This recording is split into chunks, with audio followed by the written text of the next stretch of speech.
여러분 안녕하세요. 좋은 주식팀입니다. 오늘도 우리 증시 계속 강세를 이어갔습니다. 미국에서 날아온 이제 좋은 뉴스 때문에 그렇게 됐는데요.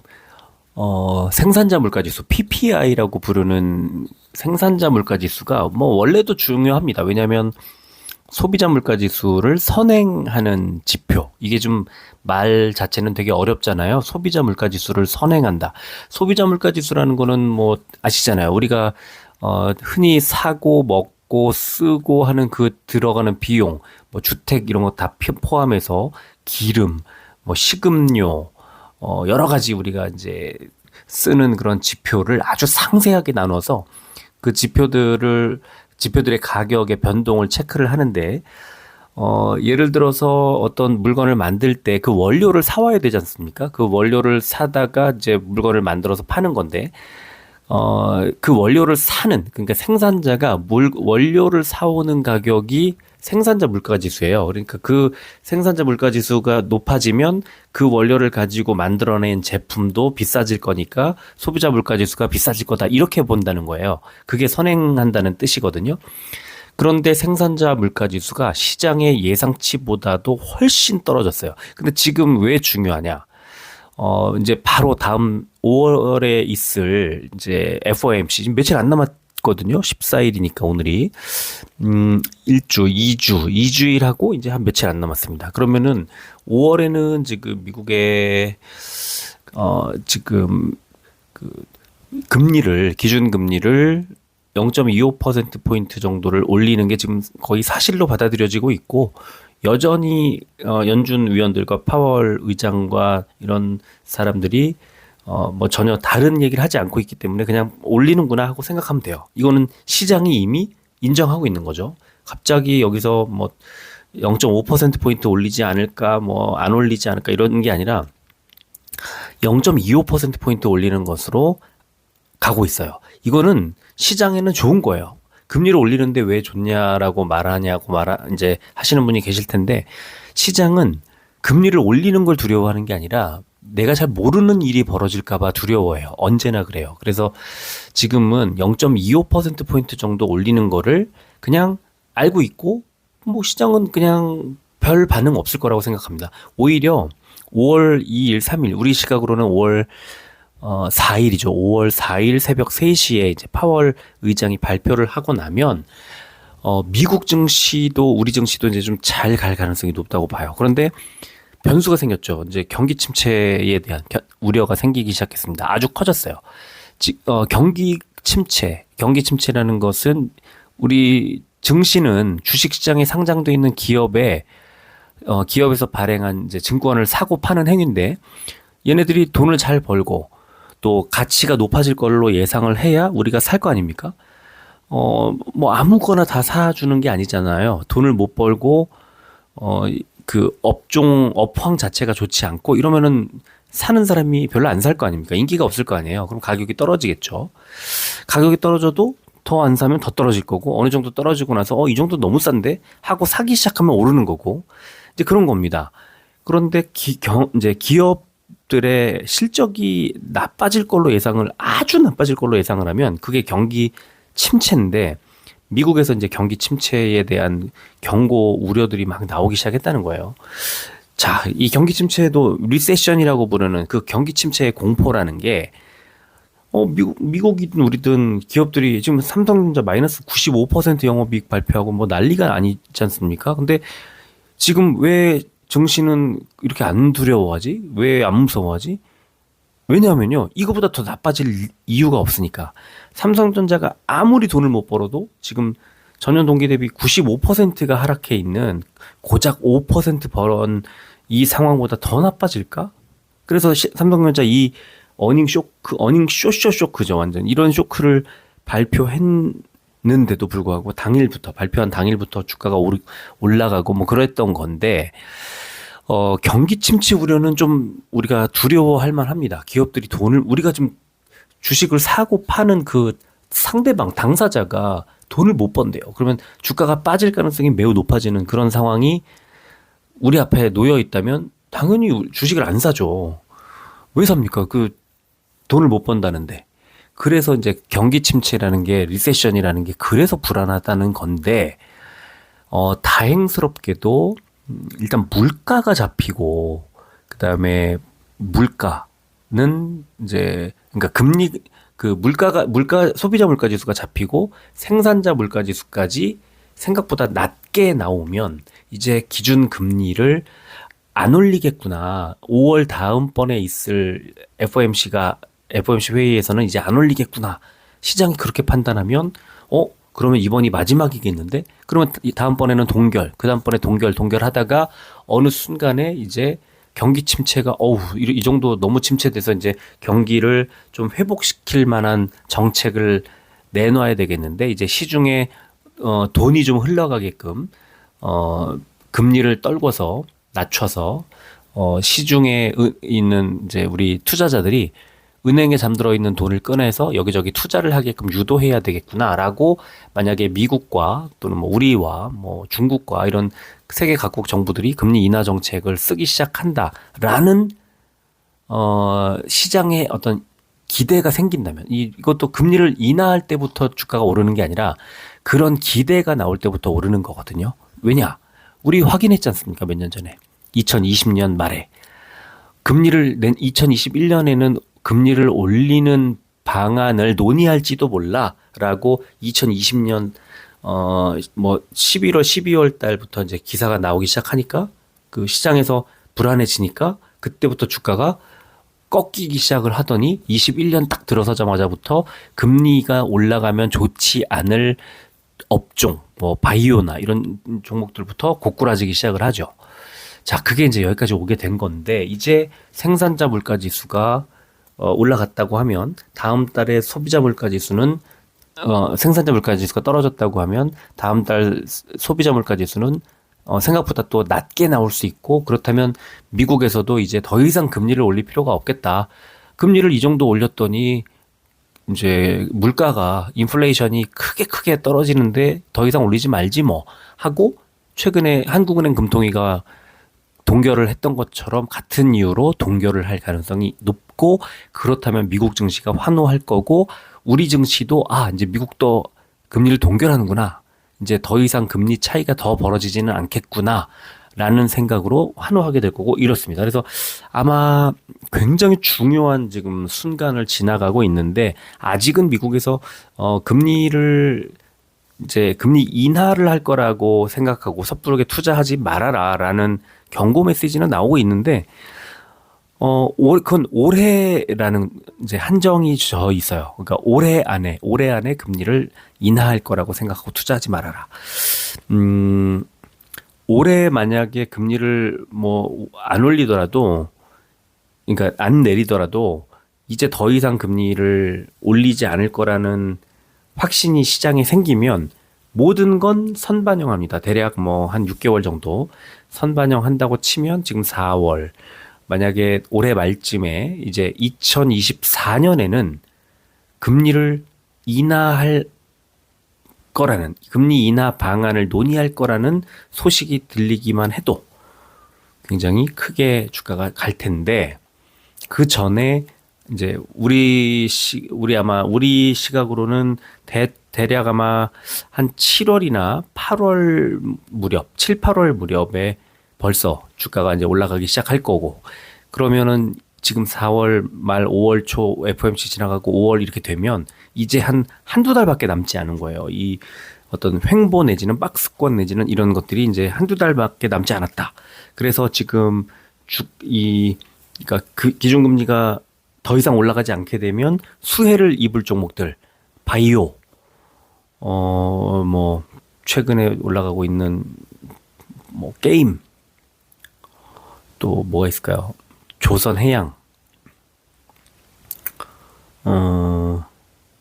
뭐 경기 민감주들, 리오프닝들, 뭐 최근에 이제 앞으로 한 올해 하반기나 아니면 올해보다 내년이 좀 더 좋아질 걸로 예상되는 뭐 지금 반도체도 비슷하고 그래서 이런 애들이 지금 바이오를 위시로 해서 먼저 갑니다. 바이오가 먼저 빠졌듯이 지금 이제 바이오가 먼저 가고 있는 뭐 그런 상황. 여기까지 왔는데요. 이게 그 종목별로 보면은 좀 뭐 다 달라요. 이제 오늘 2차 전지 같은 경우에는 에코프로 BM이 약간 더 시간이 필요하겠구나라고 시장에 그런 인상을 줬고, 반면에 그동안에 좀 덜 갔던 코스피 쪽의 포스코 퓨처 M이라든가 뭐 코스닥의 윤성 FNC라든가 뭐 오늘 뭐 LNF도 상대적으로 잘 갔고, 그래서 좀 그동안에 못 갔던 종목들이 또 괜찮게 올라갔어요. 그러니까 2차 전지가 눌리고, 업종이 눌리고 있는 게 아니라요. 업종 내에서 순환매가 돌고 있는 거예요. 에코프로 BM 쪽으로 안 들어오고 다른 종목들을 사서 크게 올려놓는 거죠. 그리고 이제 포스코 퓨처엠인가 보다 하고 뒤늦게 따라붙으면 또 다른 종목 올리겠죠. 뭐 천보 이런 종목 올릴 가능성 높고, 그게 이제 좀 굉장히 어렵다는 거죠. 그래서 2차 전지가 전반적으로 돌고 있다는 거. 2차 전지뿐만 아니라 다른 업종도 되게 비슷해요. 그래서 지금은 어떤 그 시장의 흐름을 선제적으로 접근을 해서 딱 맞아 떨어지면 좋겠지만, 뒤를 따라다니는, 쫓아다니는 그런 투자가 되면은 좀 어렵지 않나 생각을 하는데, 그럼에도 불구하고 그렇다고 주가가 막 빠지는데 살 수는 없는 거고, 어느 정도 이제 반등이 좀 나오고 좀 그런 이제 회복세가 눈에 보일 때 매수를 해야 되기 때문에 요즘에 투자하기가 좀 상당히 어렵지 않나 싶고, 만약에 그 2차 전지나 또 뭐 제가 지금 갖고 있는 뭐 ETF라든가 이런 것들로 추정해 볼 때 바이오가 최근에 상당히 좋았고, 오늘 셀트리온 헬스케어가 좀 빠졌습니다만, 저는 어쨌든 최근에 보면은 셀트리온 헬스케어가 가장 많이 오른 종목이에요. 이제 최근에 2차 전지 갖고 있던 훨씬 많이 수익을 냈었지만, 그걸 이제 덜었다가 뭐 어제 매수를 하고 이렇게 그저께, 어제, 오늘 뭐 이런 식으로 좀 조금씩 최근에 매수를 하다 보니까, 그래서 지금 바이오하고 반도체가 조금 못 가고 있는데, 오늘도 좀 눌렸고 반도체가 좀 눌렸는데, 사실 필라델피아 반도체 지수도 그렇고 좀 다 괜찮았거든요. 근데 그 뭐 엔비디아나 이렇게 대형주들의 흐름이 안 좋다 보니까, 오늘 또 삼성전자 안 좋다 보니까 반도체 흐름이 오늘도 깨졌습니다. 그리고 좀 많이 빠졌어요. 그러니까 반도체 저도 이제 ETF를 갖고 있었고 오늘 좀 샀었는데, 이 반도체는 아직 시간이 좀 필요하겠구나. 그런 생각을 또 좀 하게 됐고, 뭐 여러 가지 생각이 교차하는 좀 어려운 구간 아닌가 생각을 합니다. 자, 오늘 코스피는요, 610종목 올랐어요. 263종목이 빠졌습니다. 0.38% 올랐고, 코스피 100은 0.17. 좀 소강 상태로 보이죠. 코스닥은 967종목이 올랐고, 521종목이 빠졌습니다. 1.07% 올랐고, 코스닥 150도 비슷했죠. 대형주들도 괜찮았다. 코스피는 외국인 기관이 양매수, 코스닥도 외국인 기관이 양매수. 그런데 차이가 뭐냐? 외국인의 매수세가 코스닥이 좀 약했다. 이거를 확인할 수 있고요. 자, 오늘 코스피, 코스닥 그 흐름이 좀 뭐 왕창 이렇게 뭐 변동성이 좀 컸다 그럴까? 요동을 쳤는데, 미국 선물 지수가 이제 특히 나스닥 중심으로 해서 좀 많이 빠졌고, 지금은 좀 더 빠지고 있는 그런 상황입니다. 그래서 이따가 좀 더 정리를 해드리고요. 자, 원달러 환율이 0.88% 많이 빠져가지고 오늘 1,300원대 밑으로 내려왔어요. 1,298원대 기록을 했습니다. 국제유가는 1.32%가 떨어져서 82달러대 기록을 했고요. 자, 코스피는 어제 미국 물가지표 둔화, 뭐 PPI 얘기하는 거예요. 그리고 이에 따른 해외 증시 강세로 상승 출발한 이후 전기 전자주 중심의 외국인들 매도세가 나오면서 하락 전환했지만, 원화 강세 등에 따른 기관과 외국인의 동반 매수세 들어오면서 6일 연속 상승했다. 코스닥은 어제 나스닥 급등 등에 따른 기관 매수세 유입으로 IT주 중심의 강세를 보이는 가운데 2022년 5월 이후 11개월 만에 900선을 돌파했습니다. 코스피도 2570, 이제 2500이 저 까마득히 저 아래쪽에 머물게 됐고, 코스닥도 800선이 뭐 저 밑에 있는 거죠. 이제 900을 돌파를 했기 때문에. 자, 코스닥은 미국의 3월 생산자 물가지수 둔화 발표에 900선 돌파 마감, 이런 제목으로 어제 발표된 미국의 3월 PPI가 전월 대비 큰 폭으로 둔화를 하면서 인플레이션 압력 완화 기대감이 투자 심리에 긍정적으로 작용을 했다. 그리고 외국인 기관의 매수세에 기반한 G7의 핵심 광물 투자 소식에 2차전지 소재주가 반등한 가운데 금속과 기타 서비스 업종이 강세를 보였다. 이런 분석이 나왔습니다. 자, 시총 상위주 보겠습니다. 오늘 뭐 삼성전자가 일단 1.5% 하락을 했기 때문에 코스피 자체가 좀 잘 가기는 쉽지는 않았을 것 같고요. 또 셀트리온이 2%대 하락을 했습니다. 반면에 포스코 퓨처엠이 13%대 상승이 나왔고 포스코 홀딩스 6%대. 아까 그 광물 투자 이런 게 나오면서 포스코 홀딩스와 포스코 퓨처엠 계열화를 이뤘잖아요. 굉장히 강한 그런 흐름이 뭐 최근에 계속 연출되고 있습니다.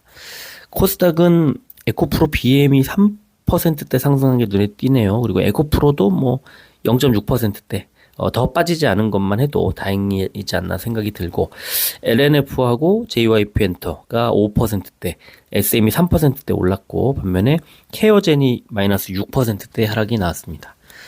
자, 업종 보면은 코스피는 비금속 광물, 당연히 포스코 퓨처엠 13%대 상승이 나왔기 때문에 그렇고요. 금비가 9%대 올랐습니다. 반면에 전기전자 업종 가장 많이 빠졌는데 THN이 마이너스 5%대, 일진디스플 마이너스 3%대 빠졌고요. 자, 금속 업종 코스닥에서 제일 좋았는데 테라사이언스 상한가 포스코엠 땡 23%대, 영신금속 21%대, 윤성 FNC 16%대 올랐고요. 유통업종이 가장 안 좋았는데 큐로홀딩스 마이너스 4%대, 셀트리온 헬스케어 마이너스 3%대 하락을 했습니다. 자, 코스피 의약 상승 종목 신풍제약 우선주와 신풍제약이 10%대 상승이 나왔고, 자, 빠진 종목은 한올바이오파마가 마이너스 3%대, 셀트리온 마이너스 2.22% 하락을 했습니다. 코스닥 제약 상승 종목은 SCM생명과학과 네이처셀이 16%대 상승이 나왔고요. 하락 종목은 오스코텍 마이너스 8%대, 케어젠 마이너스 6%대 하락이 나왔습니다. 공매도 3,147억 원이 줄었고요. 코스닥의 삼천당제약과 포스코 DX가 공매도 과열 종목으로 지정이 됐습니다. 포스코 DX는 포스코 ICT가 이제 바뀐 그런 이제 바뀐 거죠, 이름이.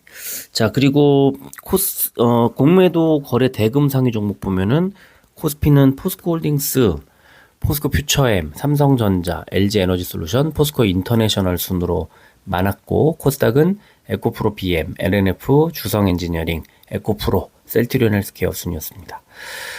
거래 비중 상위 종목 코스피는 롯데쇼핑, S1, 필라홀딩스, 신세계 인터내셔널, 제일기획 순이었고요. 코스닥은 젠백스, RFHIC, TCK, 더 네이처홀딩스, 코엘패션 순이었습니다. 자, 생산자 물가지수 관련된 소식이 많이 나왔는데 2020년 4월 이후에 최대 낙폭이라고 합니다.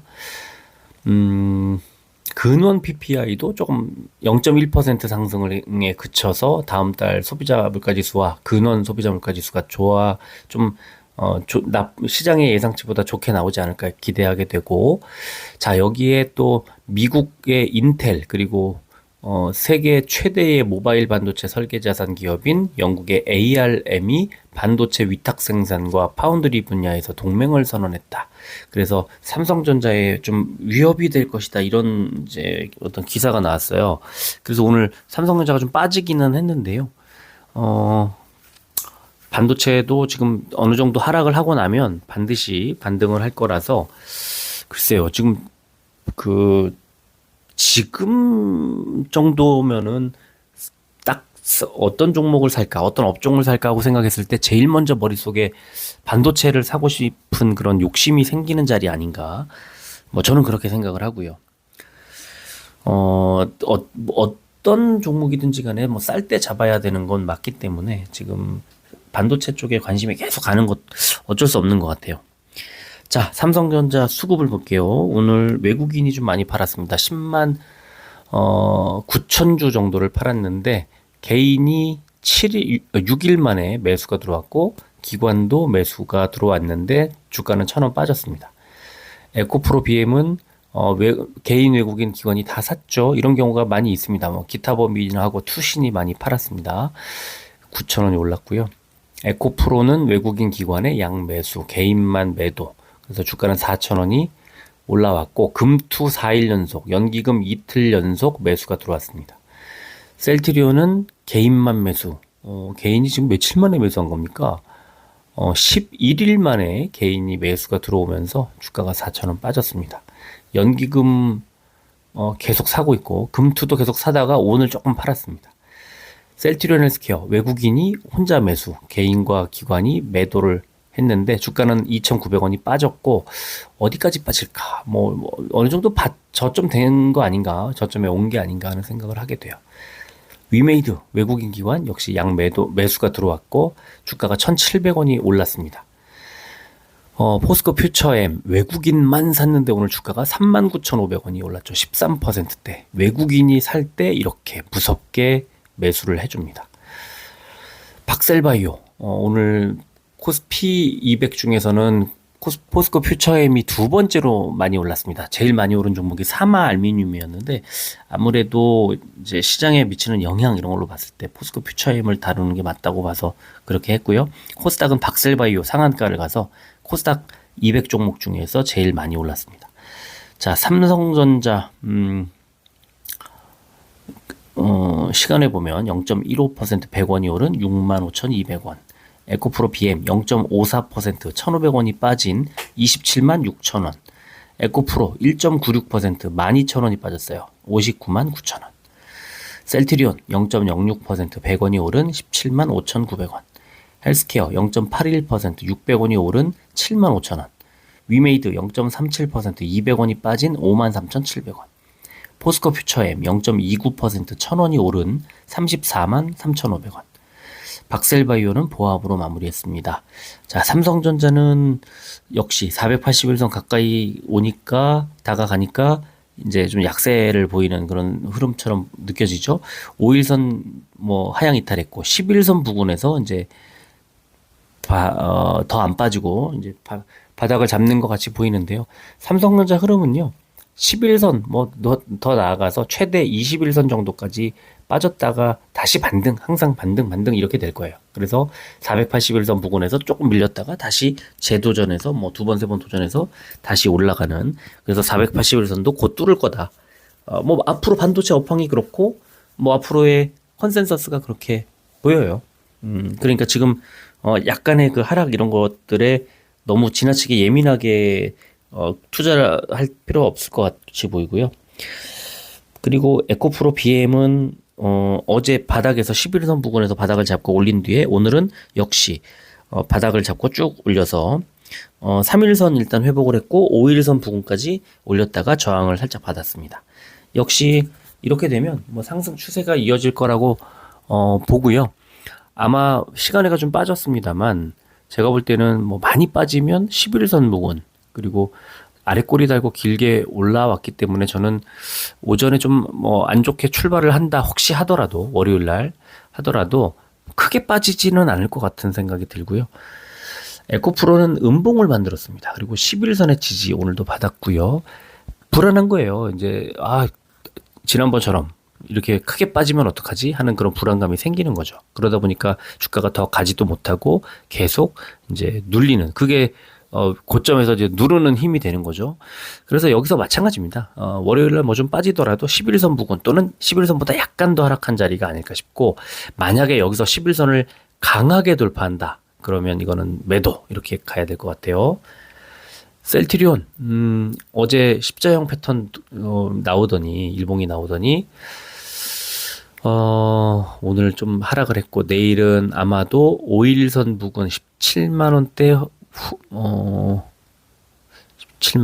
17만원대 한 초반 17만 3천원 2천원 정도 되겠네요. 그 정도까지 추가 하락할 수도 있겠다는 생각이 들고요. 헬스케어는 오늘 481선을 깨지 않았어야 되는데 481선을 살짝 이탈했어요.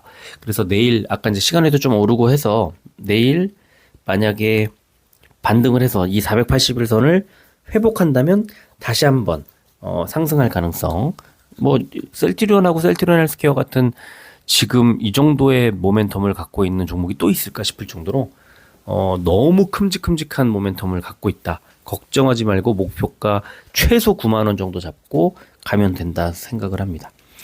위메이드가 241선에서 약간 눌렸어요. 윗꼬리 달고. 자, 여기서 이제 양봉을 만들어낸 오늘 이틀 연속 양봉에서 이걸 뚫을 수 있을까? 아니면 여기서 다시 한번 눌릴까? 이거는 다음 주 초반 월요일 날 한번 가봐야 되지 않나 생각을 하는데, 결국은 위메이드도 금리 인하기로 가게 되면 주가가 올라갈 수밖에 없어요. 그래서 이렇게 241선은 아래로 내려오고 61선은 위로 올라오면서 좁은 공간에 뭐 가둬두는 느낌으로 있다가 어느 순간에 쫙 치고 올라갈 가능성이 있지 않나 생각하고요.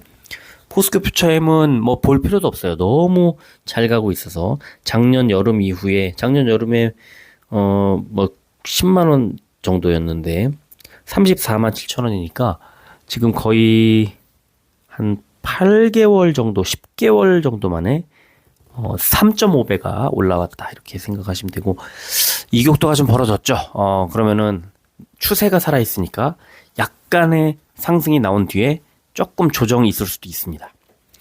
자, 박셀바이오는 너무 오랫동안 이렇게 만신창이가 돼 있다가 오늘 상한가가 나오면서 뭐 암학회 얘기 이런 것들 때문에 상한가가 나오면서 파란색 481선을 강하게 돌파했습니다. 좀 기대할 만한 움직임이 나오지 않을까. 지금 바이오들 이번에 그 암학회가 열리면서 이제 항암제 만드는 회사들이 좀 좋은 흐름이 나오고 있는데요. 아직까지는 이렇다 할 실적이 좀 쌓이거나 그러지는 못할 텐데, 그래도 뭐 임상 단계를 계속 공개를 한다든가 하면서 주가가 좀 잘 갔으면 좋겠다는 생각이 듭니다. 자, 지금 미국 선물지수 보면 다우존스는 36포인트 오르고 있고 S&P 500은 마이너스 3.5. 그냥 뭐 나쁘지 않은데 나스닥이 70포인트 넘게 하락을 하면서 좀 분위기가 좀 안 좋죠. 자, 지금 현재 지금 이 시각 미국 증시 개장까지는 한 40분 정도 남았네요. 다우존스 27포인트, S&P 500이 마이너스 0.75포인트, 나스닥이 마이너스 64포인트. 그러면은 나스닥은 조금 낙폭을 줄였고 S&P 500도 낙폭을 줄였고 다우존스는 상승폭을 약간이지만 늘렸네요. 오늘도 다우존스와 나스닥의 흐름이 좀 엇갈릴 가능성이 좀 있어 보입니다. 이렇게 되면은 상당히 혼란스러울 수 있는데, 그렇지만 큰 우려할 만한 구간은 아니지 않나 생각하고, 오히려 우리 지수도 잘 가고 있고, 아마도 일단 당분간은 이런 상승 흐름이 좀 이어질 가능성이 좀 있지 않을까 생각을 하게 되네요. 자, 오늘은 이 정도 하겠습니다. 끝까지 들어주셔서 고맙습니다.